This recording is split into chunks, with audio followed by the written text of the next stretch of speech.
Remarks. We begin with the President of the Republic of Indonesia, His Excellency Mr. Joko Widodo.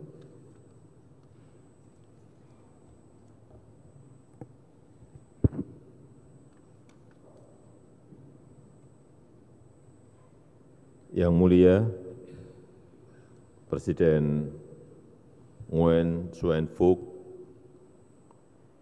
dan delegasi, pertama-tama saya ingin mengucapkan selamat datang di Indonesia dan merupakan sebuah kehormatan dapat menerima Presiden Phuc di Istana Bogor pada hari ini.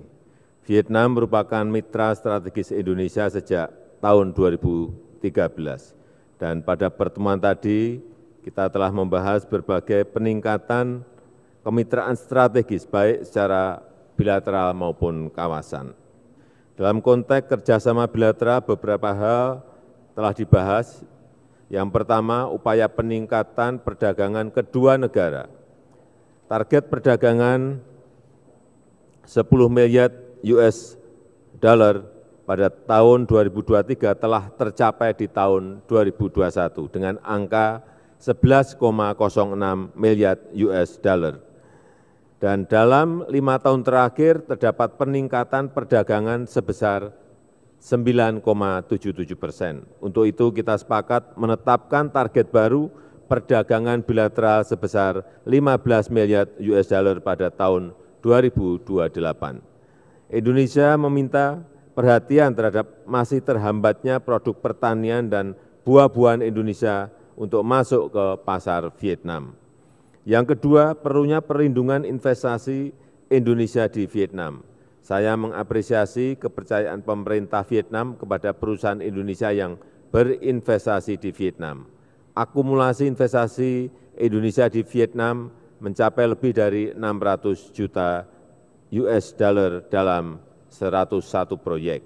Saya mengharapkan penyelesaian beberapa isu yang dialami investor Indonesia yang akan mendorong investasi baru di masa mendatang. Yang ketiga, penguatan kerjasama di bidang energi bersih dan energi baru terbarukan. Saya menyambut baik penandatanganan MOU kerjasama energi dan sumber daya mineral. Hal ini dapat mendorong pengembangan pembangkit listrik tenaga matahari, tenaga hidrogen, dan smart grid. Saya juga menyambut baik rencana kolaborasi Vietnam dengan perusahaan BUMN dan perusahaan-perusahaan di Indonesia seperti PT BTM dan PT Wima untuk pemasaran motor listrik gesit di Vietnam. Indonesia Battery Corporation IBC untuk investasi pada pembuatan baterai EV dan PT Inka untuk pembelian komponen bis listrik. Yang keempat, peningkatan konektivitas kedua negara. Kita harus segera mengembalikan arus lalu lintas barang dan wisatawan seperti masa pra-pandemi. Rute penerbangan langsung antar pusat bisnis dan pariwisata kedua negara harus direvitalisasi. Maskapai dari kedua negara diharapkan dapat memfinalisasi rencana rute penerbangan baru dari Da Nang ke Denpasar dan Ho Chi Minh, Jakarta, maupun penambahan rute penerbangan Jakarta Ho Chi Minh City. Yang kelima, perundingan zona ekonomi eksklusif Republik Indonesia dan Vietnam. Setelah melakukan perundingan intensif selama 12 tahun, Indonesia dan Vietnam akhirnya dapat menyelesaikan perundingan mengenai garis batas ZEE kedua negara berdasarkan UNCLOS 1982. Dan hari ini kita berhasil menyepakati 3 MOU, yaitu mengenai kerjasama energi dan sumber daya mineral, kerjasama penanggulangan terorisme, kerjasama pemberantasan perdagangan ilegal narkotika. Dan saya berharap kerjasama perikanan dan pemberantasan EU fishing dapat diperkuat melalui percepatan finalisasi MOU kerjasama kelautan dan perikanan. Dalam pertemuan telah pula dibahas beberapa isu kawasan. Prioritas keketuaan Indonesia di ASEAN tahun 2023 akan menekankan peran sentral ASEAN dalam menjaga stabilitas dan perdamaian kawasan, dan peran sentral ASEAN untuk menjadikan Asia Tenggara sebagai pusat pertumbuhan ekonomi. Saya menghargai dukungan Vietnam terhadap keketuaan Indonesia di ASEAN dan selanjutnya saya mengundang Presiden Phuc untuk menyampaikan pernyataannya. Saya persilahkan. Terima kasih. Assalamualaikum warahmatullahi wabarakatuh. Cảm ơn Tổng thống.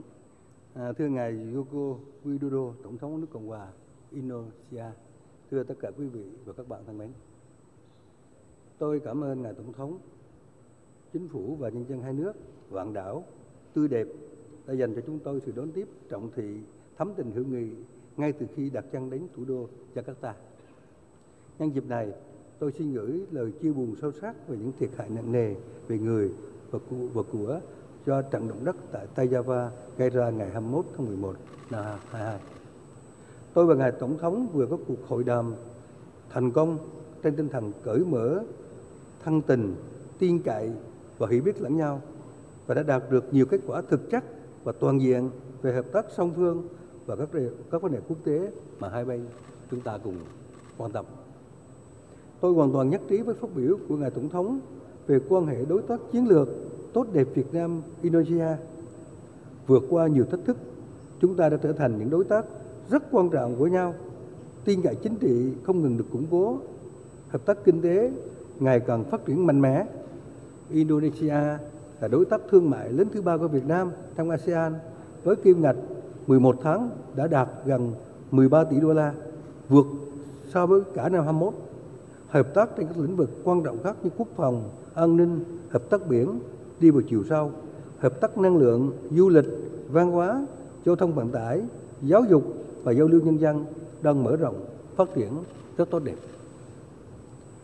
Việt Nam và Indonesia sẽ kỷ niệm 10 năm đối tác chiến lược vào năm 2023, mở ra trang hợp tác mới. Hai bên đã nhất trí về một số định hướng rất lớn sau đây. Thứ nhất là tăng cường trao đổi các chuyến thăm cấp cao và các cấp, triển khai hiệu quả các cơ chế hợp tác, ủy ban hỗn hợp về hợp tác song phương. Thứ hai là thực hiện hiệu quả các thỏa thuận hợp tác được ký kết, xây dựng chương trình hành động, triển khai quan hệ đối tác chiến lược 2024-2028 một cách đầy đủ, toàn diện và cụ thể. Thứ ba là phấn đấu kim ngạch thương mại tăng vững chắc, đạt mục tiêu trên 15 tỷ đô la và cao hơn vào trước năm 2028 theo hướng cân bằng và bền vững hơn, đồng thời tạo thuận lợi cho doanh nghiệp hai nước đa dạng hóa các lĩnh vực đầu tư và phát triển kinh tế số, chuyển đổi số, kinh tế xanh, năng lượng tái tạo, du lịch, dịch vụ và tăng cường các chuyến bay. Thứ tư là tăng cường hợp tác về quốc phòng, an ninh, hợp tác biển, tăng cường kết nối giao lưu nhân dân giữa các địa phương và các doanh nghiệp. Nhân dịp này, chúng tôi đã trao đổi về những phương hướng lớn nhằm tăng cường phối hợp giữa hai nước tại các diễn đàn khu vực và quốc tế, đặc biệt là trong khuôn khổ ASEAN và Liên Hiệp Quốc, đồng thời chia sẻ quan điểm về một số vấn đề khu vực và quốc tế cùng quan tâm, trong đó có Biển Đông. Việt Nam chúc mừng Indonesia đã hoàn thành xuất sắc vai trò Chủ tịch G20 2022 và cam kết ủng hộ mạnh mẽ Indonesia đảm nhiệm thành công vai trò Chủ tịch ASEAN 2023. Việt Nam ủng hộ năm Chủ tịch ASEAN năm 2023 của Indo với chủ đề ASEAN tầm vóc, tâm điểm của sự tăng trưởng. Tôi và Ngài Tổng thống nhất trí phối hợp thúc đẩy một ASEAN đoàn kết tự cường và phát huy vai trò trung tâm, duy trì lập trường chung của ASEAN về Biển Đông, bảo đảm hòa bình, ổn định, an toàn, an ninh, tự do hàng hải và hàng không ở Biển Đông trên cơ sở luật pháp quốc tế và UNCLOS 1982. Nhân chuyến thăm này, tôi và Ngài Tổng thống vui mừng chứng kiến nhiều văn kiện được hợp tác ký kết giúp tạo xung lực mới cho quan hệ đối tác chiến lược Việt Nam-Indonesia vì lợi ích của nhân dân hai nước, vì hòa bình, ổn định và phát triển ở khu vực và trên thế giới. Như Ngài Tổng thống đã nêu, đặc biệt hai bên chúng tôi đã kết thúc đàm phán phân định vùng đặc quyền kinh tế EEZ trên cơ sở luật pháp quốc tế UNCLOS 1982. Thưa Ngài Tổng thống Widodo, thưa quý vị, một lần nữa tôi xin được thay mặt nhà nước và nhân dân Việt Nam cảm ơn Ngài Tổng thống và người dân Indonesia về sự đón tiếp nồng hậu và những tình cảm tốt đẹp, ấm tình anh em thân thiết. Tôi rất mong sớm được đón ngài Tổng thống Joko Widodo và phu nhân sớm thăm Việt Nam. Xin trân trọng cảm ơn.